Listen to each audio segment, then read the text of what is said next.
I chose to bring Jirachi because Jirachi's genderless. Yuri's not genderless, I just wanted to bring Yuri.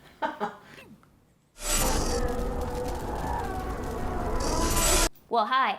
I missed you. Did you miss me? Good. Let's talk about why gays love Pokemon.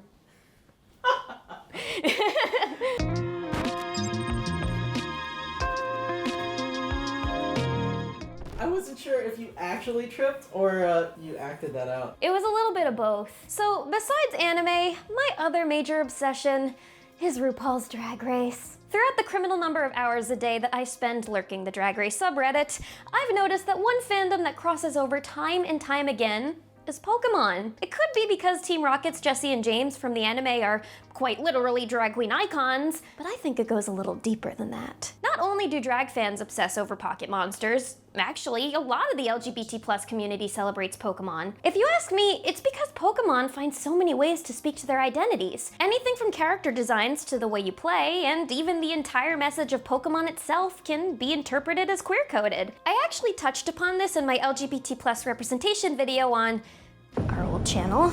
But now I want to dig even deeper and find out what it really is about this media juggernaut that just speaks to us. For starters, let's talk about the games themselves. Pokemon is a franchise that has never felt discriminatory. As early as Pokemon Crystal, you could choose to play as either a boy or a girl, and it has no effect on the gameplay or dialogue. Gym leaders have always been a pretty even balance of the sexes, and they're all seen as powerful and inspirational, and not a single trace of gendered stereotypes.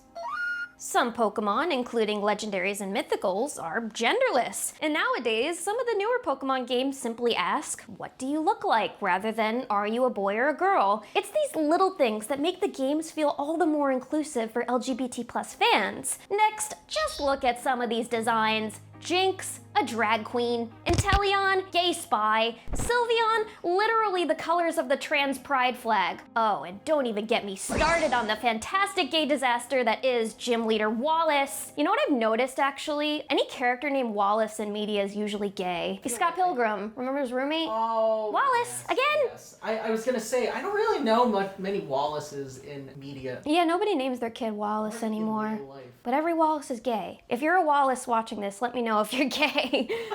You may think I sound silly, and you're right, I usually do. But when Pokemon Sword and Shield were announced and Galarian Ponyta was revealed, gay Twitter exploded. Seriously, hundreds of queer gamers all seem to share the same opinion that this majestic pastel unicorn was an LGBT+ icon due to its color palette and striking similarity to certain pride flags. The opinion was so popular, in fact, that there was even some discourse over the Pokemon's typing, saying that Galarian Ponyta should be a fairy type over a psychic type. Obviously. Twitter, you're crazy. But I actually kind of agree with you on this one. Wait, it's psychic? Yeah, doesn't look like one, right? No, it looks like a... Should be a fairy type! Unicorns are in the same family as fairies, right? Where I'm getting at with this little anecdote is that Pokemon's LGBT+ fanbase is huge. And it's partly due to how a lot of these Pokemon look. So, why is that? Well, from my perspective, I would say that in the LGBT+ community, expression is something that's deeply important. How you choose to express yourself can be kind of a big deal. It's scary knowing that you stand out in a crowd sometimes. Queer people know a thing or two about standing out, and many of them proudly express themselves through standing out visually after they publicly come out. This could mean lots of colorful clothing, dramatic makeup, or even markers of identity, like flag pins and rainbow bandanas. Even if they choose not to dress this way, many young queer people will take comfort in the proud, colorful ways that these Pokemon look or express themselves, and also how they evolve. Yeah, you like that? You like that? You got nodding? I know I wasn't audibly... That was good, right? But it was good. I love being back here. Evolution is a huge part of Pokemon. It's the reason why you catch and train Pokemon. You want to watch it grow from cute little baby to fierce and fabulous powerhouse. You remember how excited you were when you saw your first starter Pokemon become its final evolution? All those hours of training and struggling finally felt worth it when you watched the first little friend you made transform into something so cool and larger than life. Sound like a familiar experience to any drag fans watching? Earlier, I mentioned the Pokemon fandom's frequent crossovers with Drag Race. If you do so much as Google drag and Pokemon, then you will have literally millions of search results, including some incredible crossover art worthy of the Drag Race Hall of Fame. Seriously, I can show you on my phone. Crazy. Is it scrolling? I believe that Pokemon's particularly interesting relationship with the drag community has to do with evolution.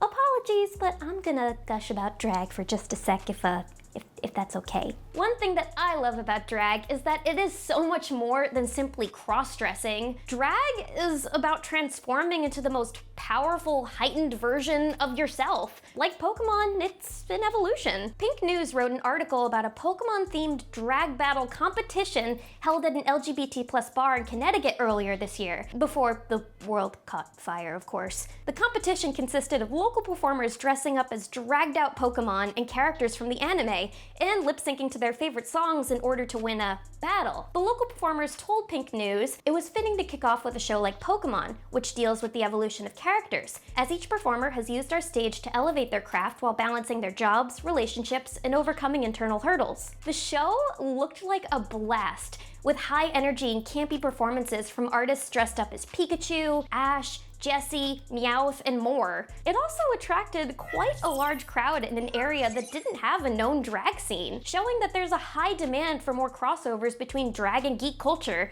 I mean, are drag and cosplaying really all that different? Maybe that's a subject for another video. It is so cool getting to talk about two of my biggest interests in the same video, and I guess now I understand why I'm so drawn to both Pokemon and drag. As in LGBT myself, I love how both have the element of camp, bright colors, and an emphasis on evolving yourself to your highest form. One day you guys might see my highest form, but I can't guarantee your safety or sanity after. I am a demon girl after all. You can't forget that. I also love what may be Pokemon's biggest draw for people like me: community.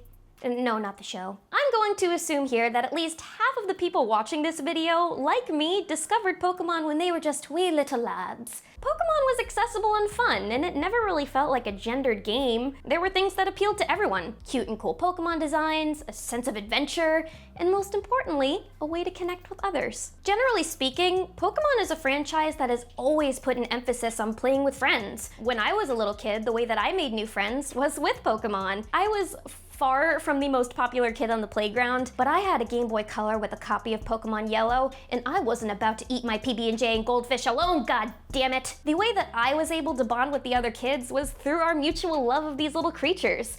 As I grew older, I continued to make close connections with people through trading and battling in the games and laughing about the anime. Also, Pokemon Go was a thing, of course. That was probably the closest we ever got to world peace, ever, in my small, short existence. This isn't only a common experience for kids on the playground. It's also a common experience for LGBT+ people. People of gender and sexual minorities want to meet and bond with others who are like them in a world where most people are not, and they end up finding community through this magical little world. According to an article in Gay Star News, several LGBT+ people of both the Gen Z and Millennial generations have said that Pokemon helped them make connections at school, work, and online. Many found new groups of friends and eventually came out to them, further strengthening those bonds. Others were able to use Pokemon as their escape from life, and then were able to share that escape with friends as they faced life's many hurdles together. Whatever the reasoning may be, it can be said that Pokemon is something very special to the LGBT+ community. Whether they're confused kids trying to make new friends, adults trying to discover new communities,